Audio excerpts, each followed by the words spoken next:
আসসালামু আলাইকুম প্রিয় দর্শক, স্বাগত জানাই। এই ভিডিওর মাধ্যমে জানিয়ে দিব গত 24 ঘন্টার আলোচিত গেম খবরগুলো। লিবিয়া থেকে ইতালি যাওয়ার চেষ্টারত, লিবিয়া থেকে গ্রিস, তুরস্ক থেকে গ্রিস, আফ্রিকার বিভিন্ন দেশ থেকে স্পেন। আপনারা অবগত রয়েছেন যে ডিসেম্বর মাসের এই সময়টাতে ইউরোপ বা খ্রিস্টান প্রধান দেশগুলোতে ছুটি থাকে দীর্ঘদিনের। আর এই সময়টাতেই মূলত গেমগুলো পরিচালিত হয়, যাতে করে কোনো ধরনের প্রতিবন্ধকতা বাধার সৃষ্টি না হয়, নিরাপদেই প্রবেশ করতে পারে। কিন্তু ভূমধ্যসাগর, এজিয়ান সাগর, আটলান্টিক উপকূলে যেখানে সাগরে নৌকাডুবি, দুর্ঘটনায় পড়া, মৃত্যুসহ আরও বহু ঘটনা, যেমন উদ্ধার তৎপরতা বিঘ্ন ঘটে, অভিবাসী মৃত্যু এবং নিখোঁজের ঘটনাও বৃদ্ধি পাচ্ছে, যা প্রতিনিয়ত আরও বেড়েছে। ডিসেম্বর মাসের 27 তারিখ আপনি নিজে জানুন, একজনকে জানান, ভিডিওটি শেয়ার করে দিয়ে চ্যানেলটি সাবস্ক্রাইব করুন, ফেসবুক পেজটি ফলো করুন আমাদের প্রতিদিনের আপডেট ইনফরমেশন প্রতিদিন দেখার জন্য। এনজিও সংস্থা সলিডারিটি মাইক্রোব্লগিংসের এক্সে দেওয়া বার্তা নিশ্চিত করেছে, লিবিয়া থেকে ছেড়ে আসা একটি বিপদগ্রস্ত নৌকার সন্ধান পেয়েছি আমরা।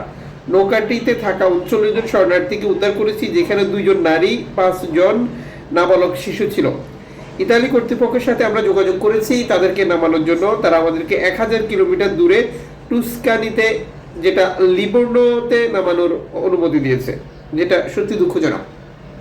এনজিও সংস্থা নিশ্চিত করেছে যে অভিবাসীদের শারীরিক অবস্থা ভালো নেই, যেহেতু দীর্ঘদিন তারা ভূমধ্যসাগরের পানিতে ভিজে ছিল এবং আরও কয়েকদিন তাদেরকে থাকতে হবে, যেটি নিঃসন্দেহে উদ্বেগজনক। তবে সবাই সুস্থ রয়েছে এই প্রতিবেদনে তারা যুক্ত করে।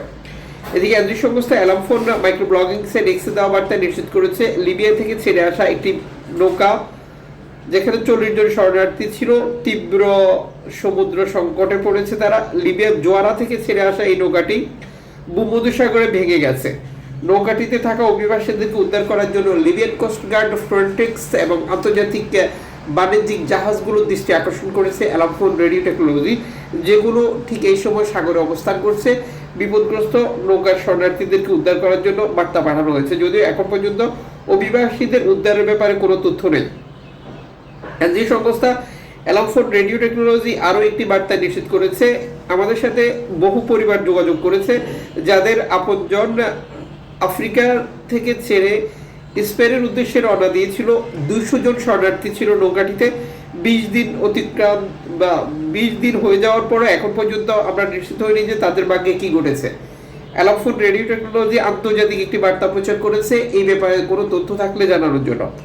অ্যালামফোনের এই বার্তা প্রচারের পর থেকে ফ্রন্টেক্স, রেড ক্রিসেন্ট সোসাইটি সহ আন্তর্জাতিক এনজিও সংস্থাগুলোর দেওয়া রিটুইটে এখন পর্যন্ত এই অভিবাসীদের ভাগ্যে কি ঘটেছে কোনো তথ্য পাওয়া যায়নি, যা সত্যি দুঃখজনক। 200 জন শরণার্থী ছিল এই নৌকাটিতে। দর্শক, যুক্ত থাকুন আর দেখতে থাকুন।